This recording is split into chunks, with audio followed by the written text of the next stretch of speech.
Continuando com o discurso racídico do Alter Rebbe, quando ele estava nos explicando a fonte original da existência do mal, seja o mal interno, a inclinação Yetzirah, a inclinação negativa que existe dentro de nós, que quer nos conduzir para o mau caminho, como também o mal que existe no mundo, as coisas ruins, mas isso inclui também todos os eventos negativos, tragédias, calamidades, individuais, coletivas, públicas.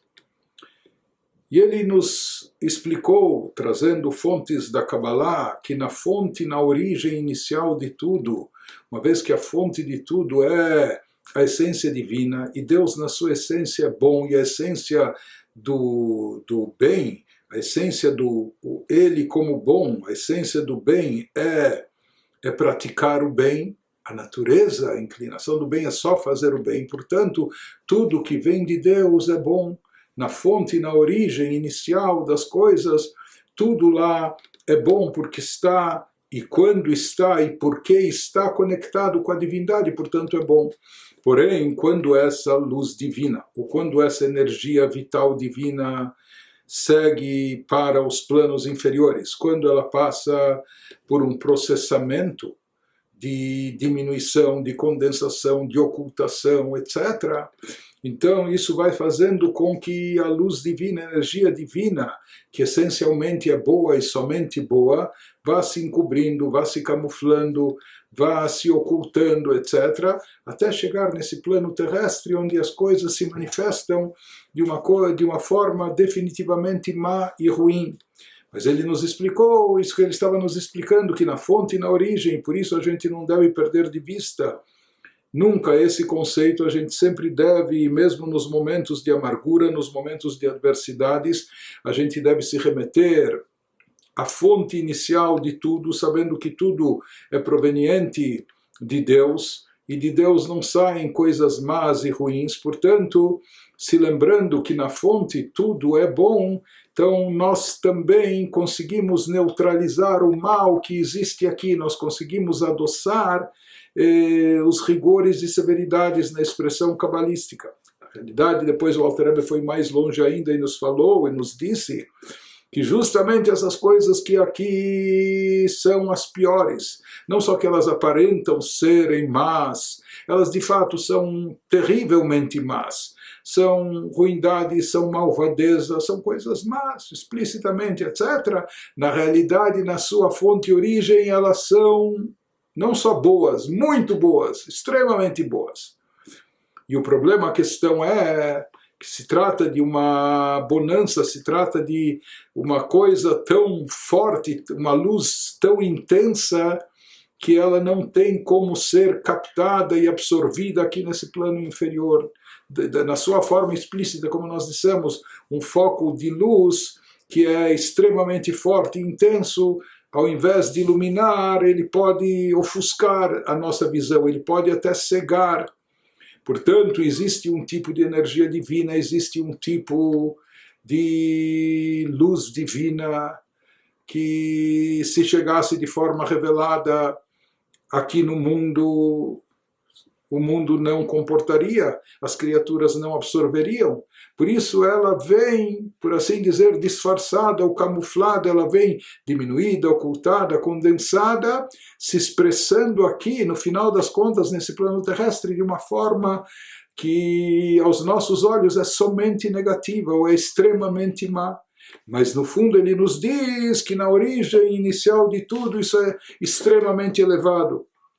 Apenas que essa energia divina, na sua forma original, boa, positiva, etc., ela permanece apenas no plano superior, onde lá isso pode ser captado e absorvido, mas quando se manifesta aqui embaixo, uma vez que ela vem diminuída, condensada, ocultada, se manifesta como algo ruim.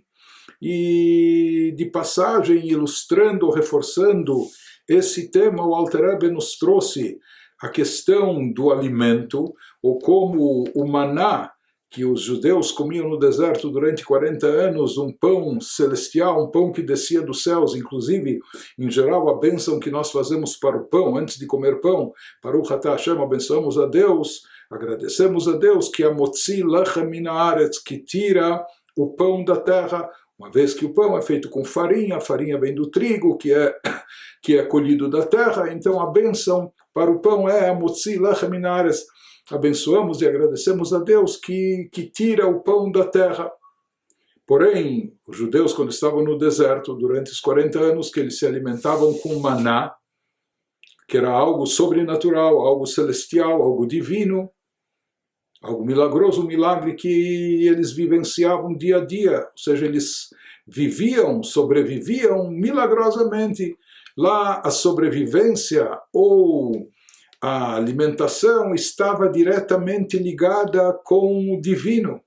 Que uma pessoa pode imaginar que ele se nutre, ele tem o seu alimento a partir do seu trabalho, do seu esforço, do seu empenho, da sua habilidade, mas durante a estadia no deserto, a jornada no deserto, lá estava claro e explícito o vínculo total e absoluto, a dependência completa da divindade. Por isso a bênção que se pronunciava antes de comer o maná era Motzi Lechem Min Hashamayim, se abençoava e se agradecia a Deus que tira para nós o pão dos céus, porque o maná descia assim como junto com o orvalho, né, de manhã e etc, isso descia dos céus, etc, e era uma comida celestial divina.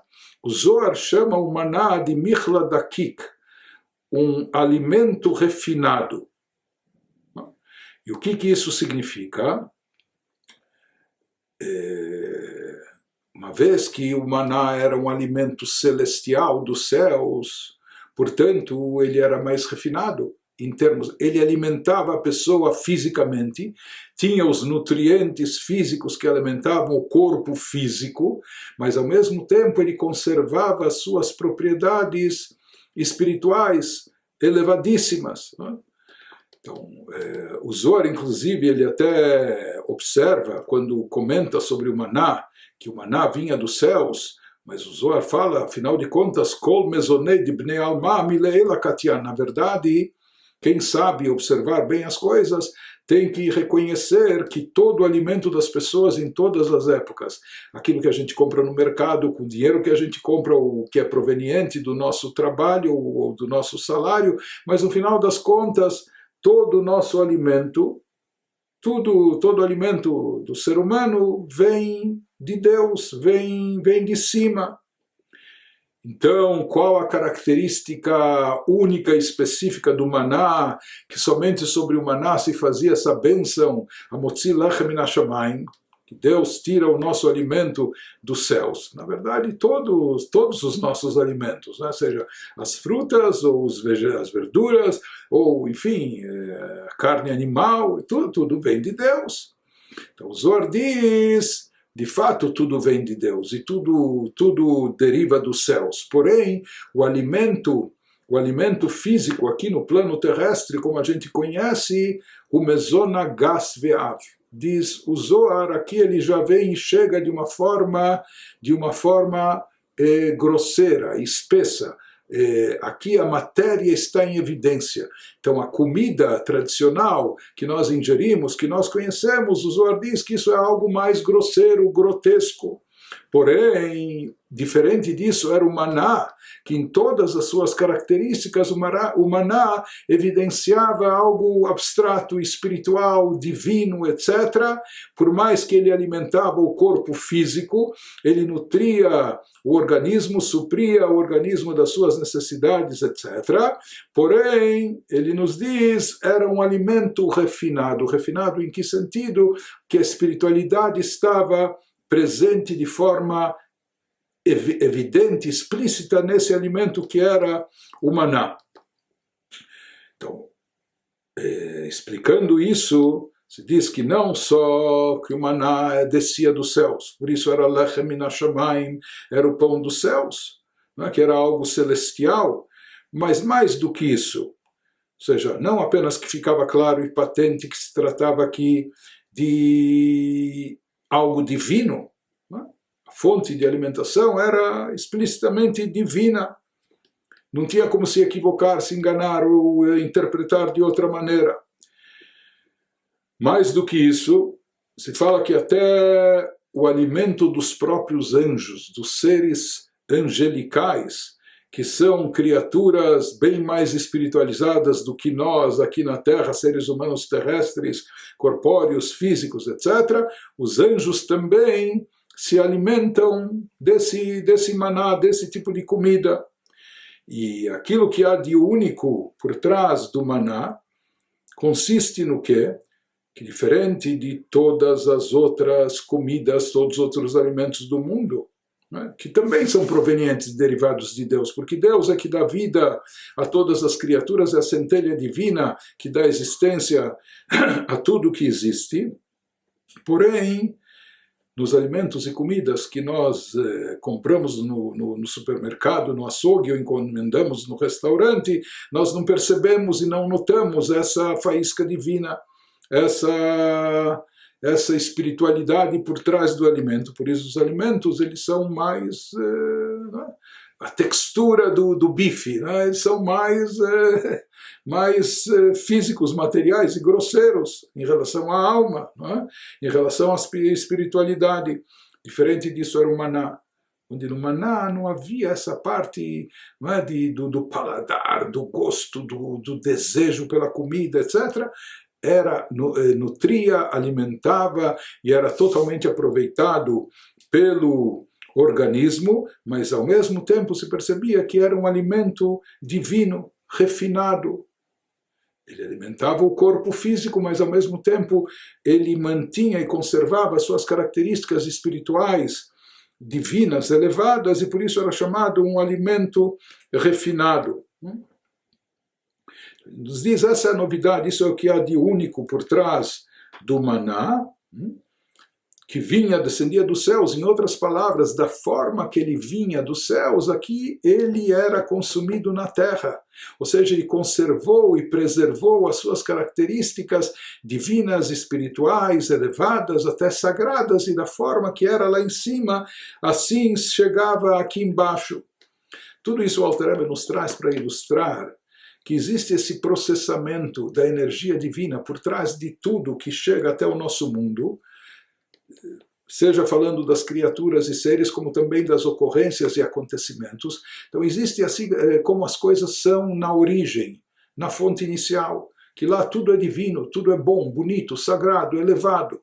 O problema é que nesse desencadeamento da energia divina dos planos superiores até chegar no plano inferior, existe essa energia processada e é submetida a diversos tzimtzumim, encobrimentos, ocultações e condensações, e isso acaba transfigurando de tal forma essa energia que, por mais que lá em cima era de uma maneira, ela chega aqui embaixo, às vezes até numa expressão oposta, como nós dissemos, a fonte e origem do mal é algo positivo, e às vezes até das piores coisas, elas derivam de algo extremamente elevado e sagrado. O problema é que, em função desse processamento, diminuição, ocultação, etc., isso acaba se manifestando aqui como algo negativo.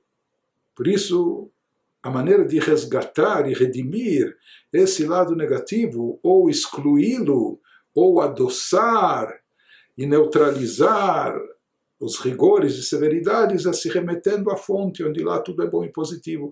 Então, ele nos explica a mesma coisa em relação ao alimento. O maná, uma vez que ele chegava aqui embaixo, da mesma forma e maneira como era em cima, por isso era um alimento que alimentava, nutria o corpo físico, mas ao mesmo tempo ele conservava, preservava as suas qualidades, as suas características espirituais elevadas. Por isso o Zohar chama isso no alimento refinado. Diferente disso são os outros alimentos, os alimentos que a gente conhece hoje em dia, que por mais que eles também têm uma faísca divina, têm uma centelha divina, e isso é o que permite, o que faz com que os alimentos possam nos dar vida, mesmo ao ser humano elevado, etc., como que o ser humano tem que recorrer ao reino vegetal, animal, para se alimentar, para se nutrir, não é, que estão abaixo dele, porque na realidade eles contêm uma faísca divina superior. Mas quando essa faísca chegou aqui embaixo, ela veio processada e essa luz divina não está perceptível de forma evidente.